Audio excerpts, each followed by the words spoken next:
안녕하세요. 두 번째 강의를 맡은 세강교회 교육담당 김현준 목사입니다. 여러분, 온라인 교사대학을 통하여 이렇게 만날 수 있어서 너무나 감사합니다. 우리 이 시간 더욱더 은혜 가운데에서 많은 것들을 함께 나누는 시간 되기를 바라며 기도함으로 두 번째 강의를 시작하겠습니다. 사랑 많으신 하나님 감사합니다.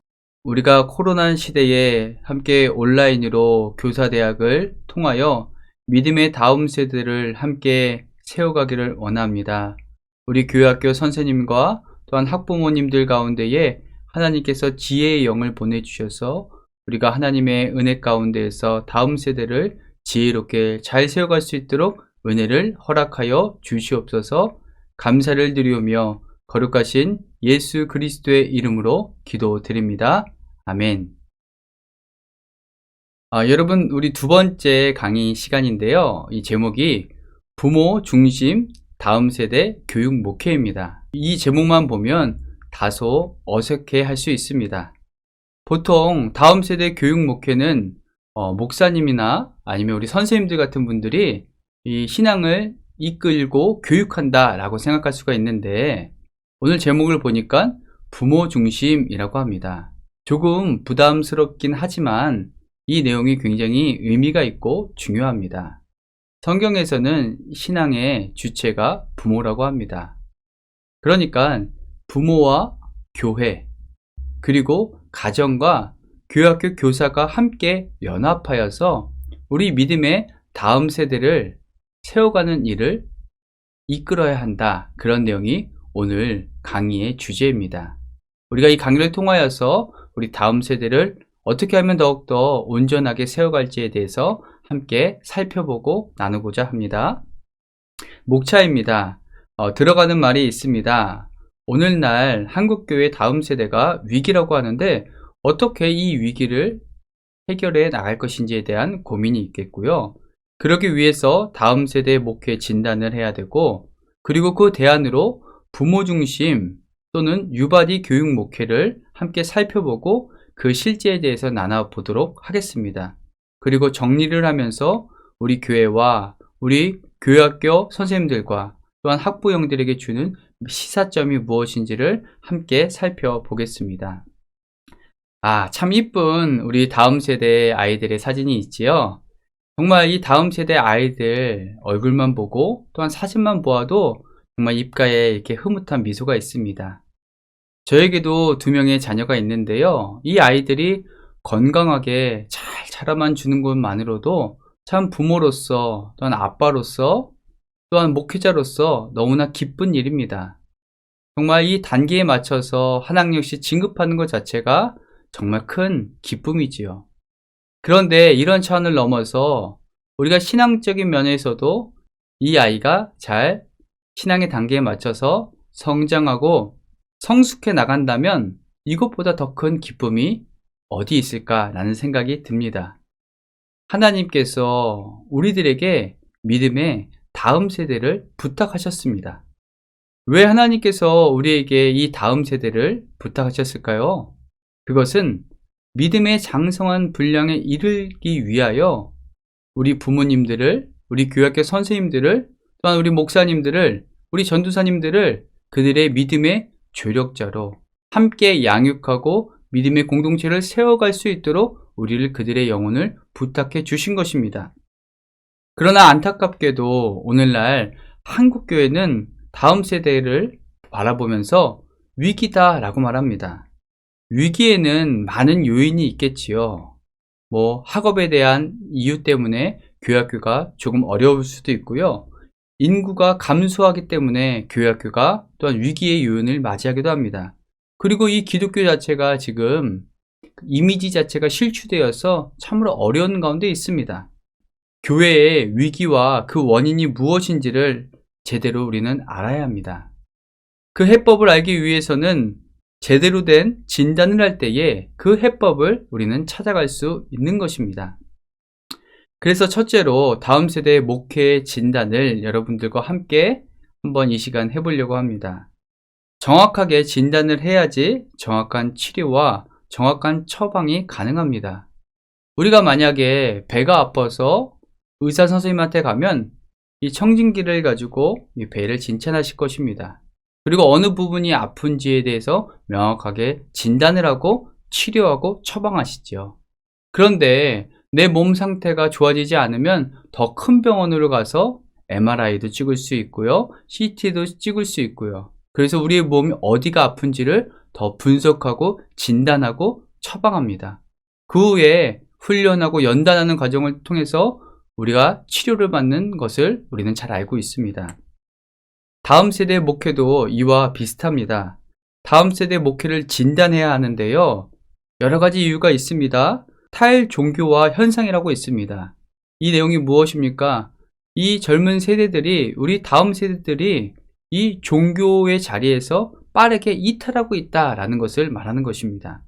그리고 신앙의 대입기가 지금 큰 위기 가운데 있는 현실이 있습니다. 인구는요, 점점 감소하고 있지요. 여러 이러한 위기의 요인이 있습니다. 부모의 요인, 학업의 요인도 있습니다. 이러한 모든 문제는 정확한 진단으로부터 시작하는 것입니다. 우리가 병에 걸려서 가장 먼저 하는 일이 무엇입니까? 병원에 가서 진단을 받는 것처럼 다음 세대가 지금 위기라고 하는데, 교회학교의 위기의 원인이 무엇인지를 우리는 살펴보고 진단하고, 그리고 질문을 해야 합니다. 왜 다음 세대는 위기인 것인가? 이러한 질문을, 또한 이러한 질문에 답을 찾아가는 그런 시간이 돼야 할 것입니다. 통계청 자료인데요, 2015년 인구주택 총조사의 결과입니다. 10대의 기준으로 2015년 표 기준으로 보면요, 나는 종교가 없습니다 라고 응답한 사람이 62% 정도 되고요, 난 종교가 있습니다 라고 응답한 사람이 38%입니다.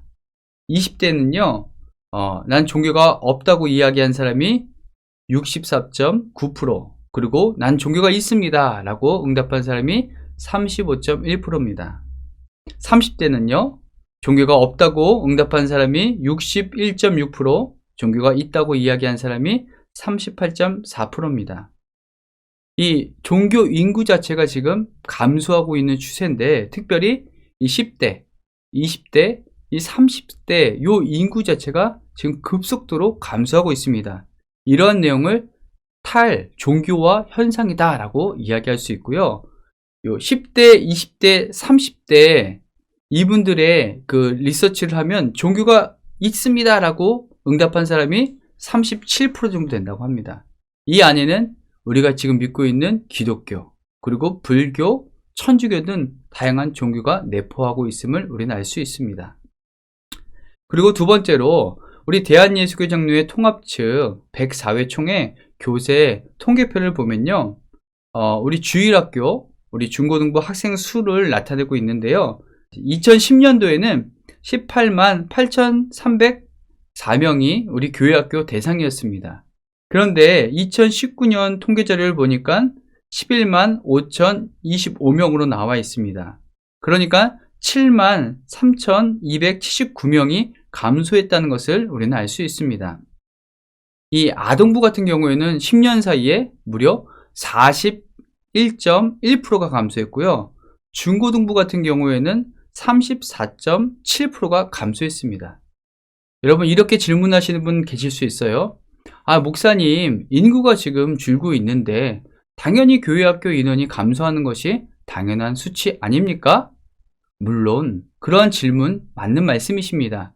그런데요, 이 학령 인구의 감소, 그러니까 인구의 감소폭보다 우리 교회학교의 학생들이 점점 줄어든 속도가, 또한 그 규모가 훨씬 더 크다는 것이 바로 문제점이고, 우리가 위기라는 요인이라는 것입니다. 이러한 위기의 요인이 무엇인지를 살펴보기 위하여 장신대 박상진 교수님 및 연구팀이 조사한 한국 교회학교 위기 유발 요인이라는 그러한 연구 자료가 있습니다. 과연 위기가 무엇 때문에 오왔는지에 대해서 이렇게 리서치하고 연구한 것인데요, 아주 놀라운 이야기를 합니다.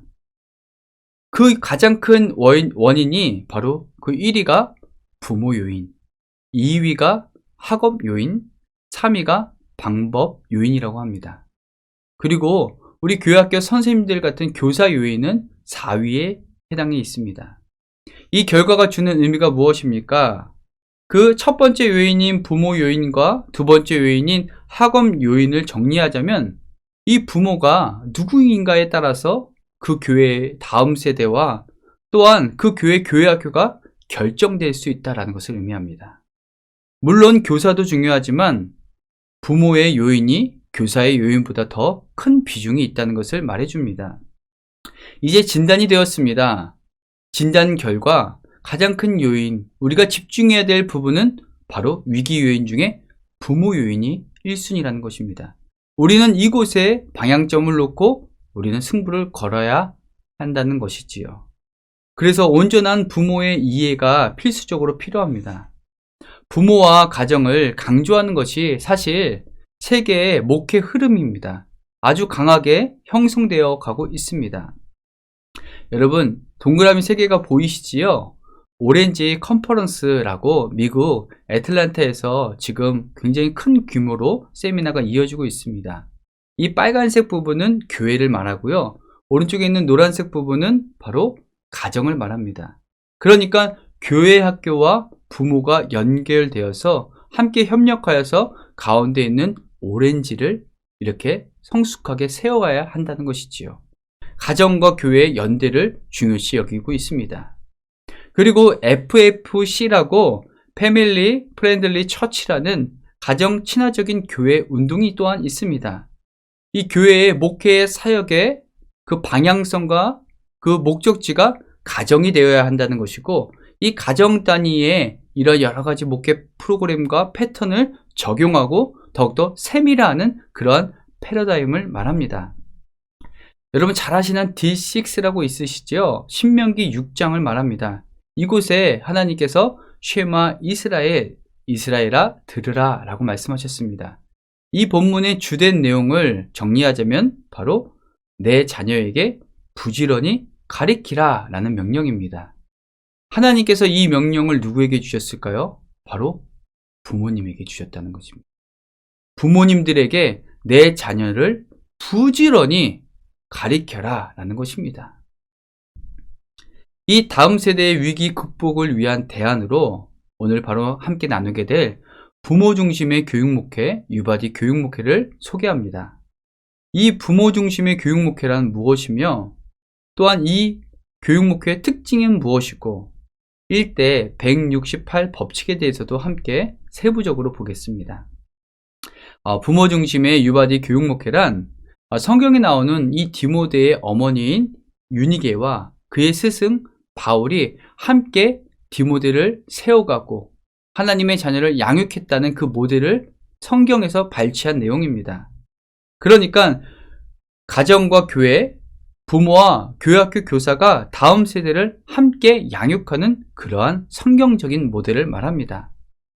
이 모델의 특징은요, 2가지가 있는데 그 첫째는 다음 세대의 지향적인 목회라는 것입니다.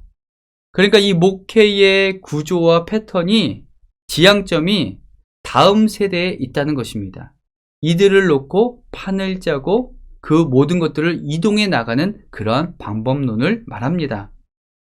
그리고 신앙의 주체가 바로 부모다라는 것이지요. 아까 신명기 6장의 말씀을 근거로 말합니다.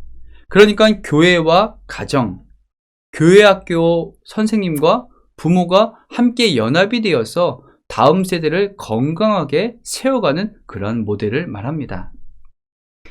1과 168의 법칙이 있습니다. 교회학교 학생들이 이 교회에서 보내는 시간이 1시간입니다. 그런데 코로나 시대에는 채 1시간조차 보내기도 어려운 현실입니다. 그러나 주중에 학생들은 168시간을 가정과 학교, 학원에서 보낸다고 합니다. 가정과 교회, 부모와 교회학교가 함께 하여서 다음 세대의 신앙을 함께 교육하고 세워가야 되는 그러한 중요한 포인트가 여기 있지요. 대한민국에 10대 학원가가 있습니다. 그 중에 저희 일산에 그 대표적인 학원가가 두 곳이나 있습니다. 그 첫 곳은 푸국마을 학원가고요. 두 번째는 백마마을 학원가입니다. 제가 가끔 우리 학생들 신방을 위해서 이 학원가를 종종 방문하는데요. 학생들이 학원 수업을 마치고 이제 다른 곳으로 이동하기 전 제가 신방을 가려고 학원 앞에 찾아가 보면요. 오른쪽에는 학부모님들이 이 학생들을 픽업하는 차량이 그 도로를 꽉 채워 있습니다. 반대편에는요. 이 학원 버스가 줄을 서 있습니다. 168시간이라는 시간을 우리 믿음의 다음 세대가 학교와 학원과 가정에서 보내고 있죠. 그런데 우리가 믿음으로 양육하는 시간이 1시간이라면 경쟁이 되겠습니까? 우리가 믿음으로 학생을 교육하고 양육할 수 있는 시간적인 그런 여유와 시간적인 그런 마음을 더욱더 만들어야 한다는 것을 우리는 깨닫게 됩니다. 부모 중심 유바디 교육 목회의 실제는요, 그 주 대상이 누구인지에 대해서 우리는 알아야 합니다. 우리 세강교회에서도 유튜브 가정예배 컨텐츠를 매일 올려주고 있습니다. 여기에 포인트가 무엇입니까? 개인의 묵상도 있고 또한 말씀을 이렇게 함께 듣는 것도 좋지만 포인트는 가정예배에 있다는 것입니다. 조금 어색할 수 있지만 자녀와 함께 이 가정예배를 드리고 함께 신앙의 컨텐츠를 보고 나누면서 신앙적으로 서로 교제하고 이야기 나누고 그들을 신앙으로 세워가는 것입니다. 교회학교에서도 가정예배에 여러가지 컨텐츠와 자료들을 배송하는데요. 이 사진처럼 이 자녀들과 함께 예배를 드리고 신앙적으로 나누는 것입니다. 처음에는 조금 어색할 수 있지만 나누다 보면요. 이 아이들의 상황과 또한 신앙적인 여러가지 모습을 볼 수 있는 아주 유익한 시간이라는 것입니다. 이 두 번째로 부모 발달 단계에 따른 교구, 구역, 편성이 중요합니다. 이 갈린스키라는 학자가 주장하는 내용인데 부모에게 발달 단계가 있다는 것입니다. 보통은 자신의 연령에 따라서 발달하고 성장해 가는데 이 학자는 부모의 발달 단계가 있는데 이 단계는 바로 내 아이의 나이와 학년에 따라서 그 부모들이 성장해 나간다라는 것입니다. 예를 들어 볼까요? 초등학교 1학년을 자녀를 둔 학부형들은 그들의 고민과 관심사가 있습니다. 그런데 고등학교 3학년의 자녀를 둔 학부형들의 고민과 관심사는 서로 일맥상통하지는 않을 것입니다. 그러니까 자녀의 연령에 따라서 부모님들의 그룹을 이렇게 정해주는 것을 말합니다. 그럴 때에 서로의 관심과 고민과 신앙적인 여러 가지 문제와 여러 가지 양육에 대한 생각들도 함께 나눌 수 있다는 것이지요. 부모의 발달 단계는 6단계로 이미지 형성기, 애착기, 권위 형성기, 해석기, 상호 의존기, 떠나 보내는 시기로 나눌 수 있습니다. 예시로 저희 세강교회에서도 3040 이렇게 구역을 만들었습니다. 그래서 그 또래의 자녀들을 둔 그러한 우리 학부형들이 함께 교제하고 신앙적으로 함께 의논하고 다음 세대를 세우고자 하는 그런 취지 아니겠습니까? 구체적인 상황을 보자면요. 이 다음 세대 지향적인 목회를 해야 되는데 그 다음 세대를 태어나면서 고등학교 3학년이 되는 시기까지를 보통 잡습니다. 그래서 어린 영유아기의 학부형들을 1교구, 그리고 초등학교를 다니는 학부모들을 2교구, 그리고 청소년들을 자녀를 둔 학부모를 3교구를 나눈다고 생각해 보십시오. 1교구 교구 목회하시는 그 교구장과 또한 영유아부를 담당하는 지도 교육자와 함께 의논하면서 믿음의 다음 세대의 부분에 대해서 이야기를 나눕니다. 그리고 1교구는 영유아부 그 부모님들 아니겠습니까? 그 부모님과 또한 영유아부 교사 선생님이 함께 만나서 의논하고 신앙적으로 아이에 대해서 함께 믿음으로 세워가는 이러한 구조의 모습을 우리는 지향해 나가야 한다는 것입니다. 여기서 중요한 포인트가 있지요. 바로 자녀 연령에 따라서 이러한 것들을 만들어야 되고 부모 그룹을 만들고 부모들을 교육하는 것입니다. 부모들은 그 교육을 바탕으로 구역에서 비슷한 그 자녀를 둔 그 부모님들과 함께 나눔하고 소통하고 교육을 통하여서 다시 부모들이 가정에 돌아가 믿음으로 자녀를 양육해 나가는 방향으로, 이런 방향으로 교회 학교가 세워져야 한다는 것입니다. 그리고 세 번째로 부모와 교사의 모임을 더욱더 활성화해야 됩니다. 교육부서 부모 초청 모임이 있는데요. 예를 들면 학부모 세미나라든지 아니면 저희 교회에서도 있었던 교육부서 부모 초청 모임입니다. 저도 이 모임에 참가했는데요. 영유아 이 학생들, 이 부모님을 대상으로 함께 교제하고 나누고 여러 가지 신앙적인 것들을 함께 이야기하는 시간이었습니다. 참 고민과 생각과 여러 가지 것들이 비슷했고요. 함께 하나님의 이 귀한 다음 세대를 양육하는 이 일에 얼마나 큰 힘이 됐는지 모릅니다. 우리는 이런 모임들과 이러한 가족과 학부모와 연계하는 많은 것들을 교회는 준비해야 한다는 것입니다. 가정과 부모, 교회 학교, 교사가 함께 연합하고 함께 협력하는 것이 중요한 것입니다. 부모 중심 유바디 교육 목회의 가장 큰 특징은 바로 가정과 또한 교회 학교, 부모와 교학교 교사가 함께 연합할 때에 놀라운 시너지 효과를 발생한다라는 것을 기억하시길 바랍니다. 강의를 정리하겠습니다. 부모 중심 유바디 교육 목회는 새로운 프로그램이 아닙니다. 성경이 말하는 하나님의 교육 원리입니다. 유니기와 바울이 함께 디모데를 세워 나가는 것처럼 부모와 교사, 가정과 교회가 함께 이 다음 세대를 양육하는 사명을 감당해 나가야 한다는 것입니다. 시작이 반이라는 말이 있지요. 우리는 수많은 것들을 생각하며 물음표를 던집니다. 지금 다음 세대를 위하여 물음표가 아니라 그 고민들을 느낌표를 바꾸어 행동하며 또한 믿음으로 기도하며 이 다음 세대를 세워가는 저와 여러분이 되어야 하겠습니다. 지금까지 저희 강의를 들어주셔서 감사합니다. 여러분 계속해서 우리 3강과 4강도 잘 시청해 주시길 바랍니다. 감사합니다.